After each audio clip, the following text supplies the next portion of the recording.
focus stacking is an incredibly powerful tool, whether you're into macro photography and bugs and tiny little things, or you're into product photography and you want to make sure that the subject that you're showing is tack sharp from front to back.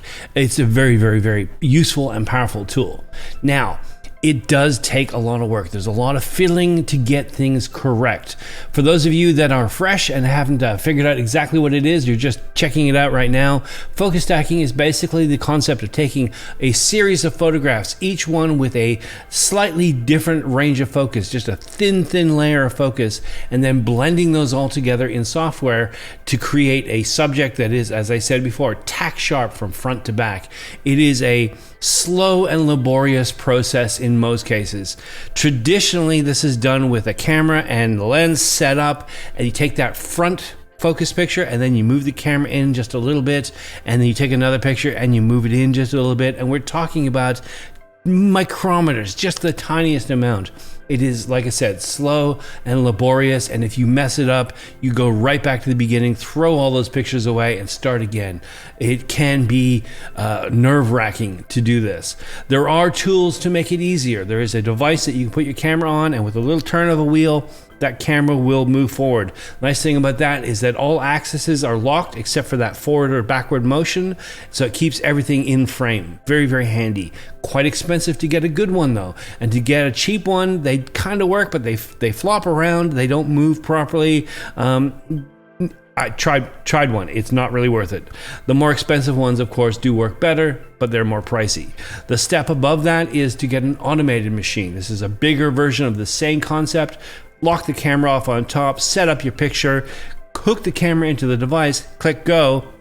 It does a beautiful job. It moves in precise increments forward, exactly how many times you want, and it will take a picture for you each and every time. But these are incredibly expensive, out of my range at this point.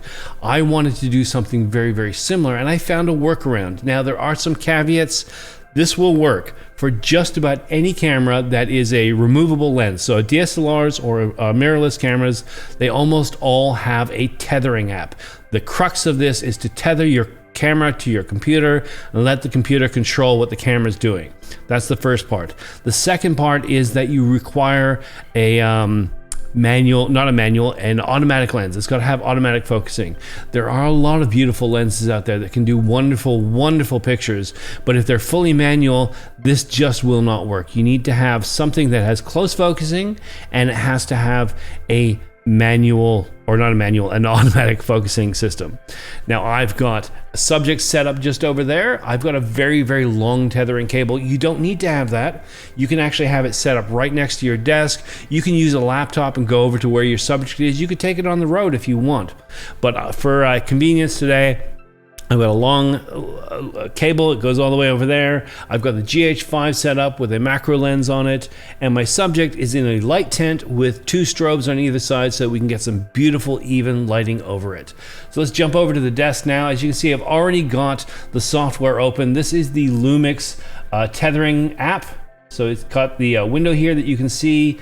I'm not going to go through the whole app. There's a lot of features and functions in here, but really only 2, maybe 3 of them really matter to us. As you can see here, this is your control window, and you can do all sorts of things here. The main one is this. When I click this, it will take a picture. Now, the way I've got it set up right now is that to save me some hassle, it automatically transfers the picture to the computer. So I don't have to worry about pulling out the card and dumping down files and stuff.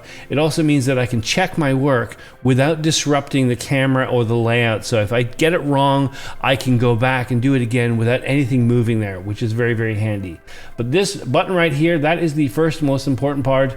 And this bit right here. Now, manual focus adjust. As I said, it needs to be an automatic focus lens, but you need to have it switched to manual. And the reason for that is that if it's on autofocus, it's going to continually try to refocus that image every time you move the camera or move the focus, and that can mess things up completely. You want it to stay exactly where you put the focus. These 4 buttons here are quite obvious. This one moves the focus backwards, this one moves it forward in 1-step increments, and I believe these ones on the side, I believe they're 10 steps. Down the line, when you're playing with this, you can figure out exactly how many images you need, and also exactly exactly how far you want to go with the steps. Like you could move this 3 times. Actually, I'll just show you right now. As you look at the main screen, as I move that, you can see, and I've got focus peaking on, so you can see exactly where that is. I'm moving all the way through, and we're going to take pictures like this, but we're going to blend them all together. So let's bring that all the way back, all the way to the front.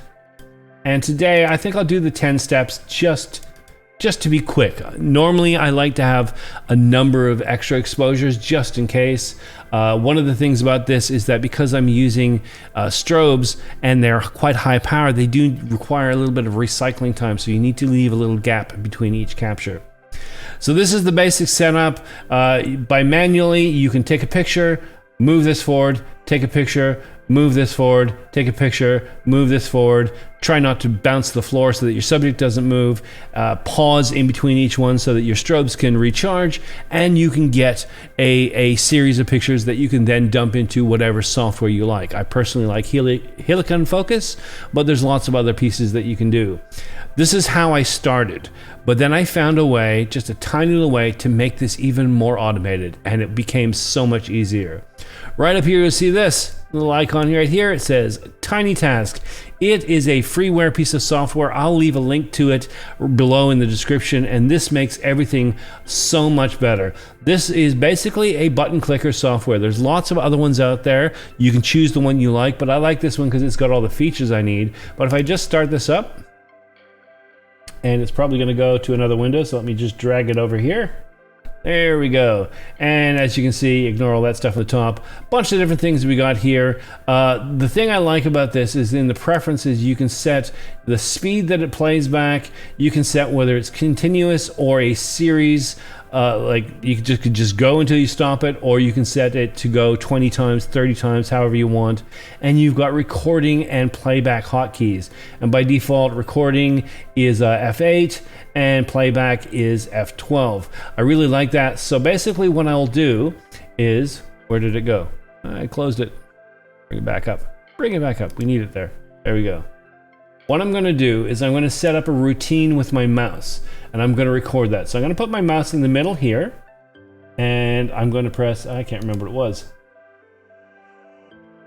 Recording is F8, playback is F12. Okay, so I'm going to hit F8, and I'm going to record, and I'm going to do this fairly fast. Remember that I want to leave a little bit of time for the strobes to refresh. So I'm going to hit F8, I'm going to take a picture. I'm going to move that forward 10. I'm going to move back into position, and I'm going to hit F8 again. That's recorded now. Now, I'm going to close it up again. I'm going to pull this up. I'm going to set my preferences to continuous, and when I hit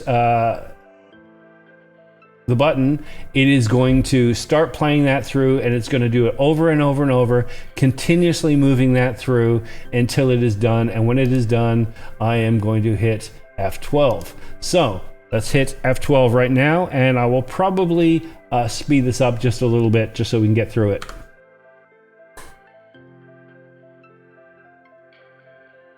And while this is running, it's probably a good time to tell you that there are other things that you can do to make this a more streamlined and automatic process for yourself. Personally, I've set up the image capture to go to a folder on my hard drive, and I've set up Lightroom, which is what I use for importing photos, to import photos from that folder automatically when it starts. Now, if I had Lightroom open right now, I'd be able to see the pictures as they're taken. What we're seeing is just the preview. It's not the full proper picture, so we could see them as they come in and could stop it if there's any issues. I should also let you know that because I'm using a strobe, if the strobe ever misfires, when you go through them in Lightroom, you will see a darker or a black frame with those ones. So of course, you're going to want to cull those before you blend them all together, which is why I usually like to go for 1-step increments or 3-step increments. That way, if there's ever a dropped frame that I need to lose, I'm not losing too much information in the sharpness when it comes to the final product. But for this process for today, 10 steps should be fine.